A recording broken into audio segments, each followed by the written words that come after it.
The last thing we did was create a project. So our next step is to create the WBS. So what is the WBS?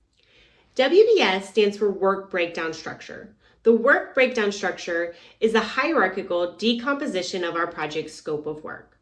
So the top level of my WBS represents my overall project, and each descending level of that WBS provides a more detailed breakdown of the deliverable or work required to produce it. The WBS acts as a foundation for creating and maintaining my project schedule. Here I have an example WBS for deck renovation. When I think about the WBS, I think it's easy to compare it to an outline to a paper. So if I were writing an essay, I wouldn't just open up Word and start typing. I would first try to collect my thoughts and think about what exactly am I trying to write about. And then I would produce an outline.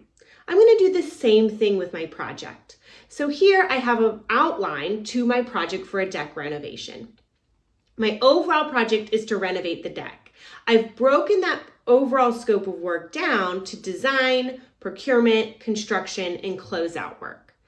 Each descending level of the WBS can be broken down to as many levels as necessary to properly plan and maintain that project.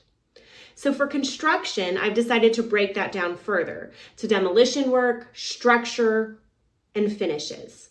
And then I've broken structure down even further to roof and deck work.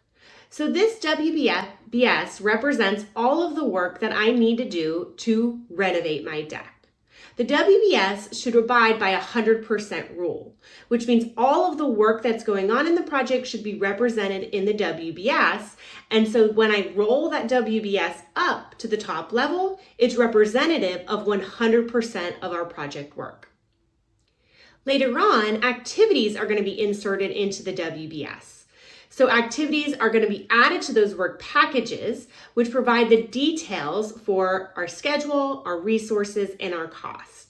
Activity estimates are rolled up and summarized at each level of the WBS, providing forecasts and varying level of detail. Activities and work packages together should still roll up to equal 100% of the project's overall scope of work. So going back to my outline example, activities are inserted into the WBS to act as those sentences to our essay. So our WBS is organizing that work, and then our activities are inserted into that organizing structure to represent the actual work that's going to be done.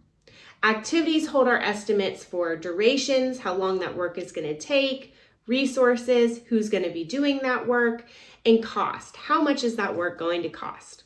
So this WBS really acts as a foundation for not only creating, but managing that schedule throughout the life of the project. So to summarize, the WBS is a hierarchical breakdown of our project's scope of work. It provides a foundation for creating, organizing, and maintaining the project schedule. And later on, our activities are going to be inserted into that WBS to give us estimates for duration, resources, and costs. Next, we'll look at creating the WBS in OPC.